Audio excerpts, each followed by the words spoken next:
हाय, पयली कोंकण रेल्वे आसली किरमिंदोराक धांवक हिंग क्रीम कोन, आनी आता पोर्चुगीज पासपोर्ट आहा.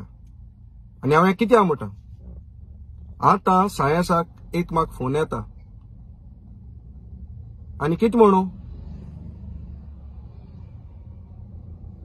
130 crores स्कॅमा तूं जर तरी पडलो आनी विजया जर तर तुवें नांव घेयलें जाल्यार म्हाका खंय विजया गेले पळय बिबटे वाघ हाय हिंग कोलवा बिली कुसलोली केस्तां कोन आनी धांवलोले, म्हाका खंय तो सोंसड्यार मान उडयतलो.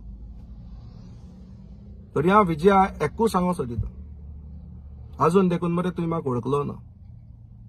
म्हजे 1 मायल 2 मायल म्हाका लॉस जावपा ना, पूण तुजेर कितें जालें न्हू तुका लॉस जातली हें सांगता हांव तुका. धमकी लायक जायना म्हाका. आनी ते 2 बिबटे वाघ एकलो हिंग पळोवन भोंवता गोंयांत आनी एकलो एब्सकॉन्डिंग जावन कोर्टा परमिशन नासतना इंग्लंडा पावलो तो. ते बिबटे वाघाक सांगता हांव गोंय यो. ते मारपा न्हू ते मागी कोटोले. मरण आनी जिवंत जाता ते देवाको आहा. मुगे जरी तुमच्या हातान मरपा आहा म्हाका मोर दिया.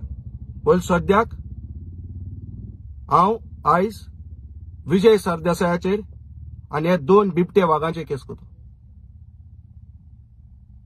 बियॉन्ड न्हू, फकत डिफेन्साक. थँक्यू.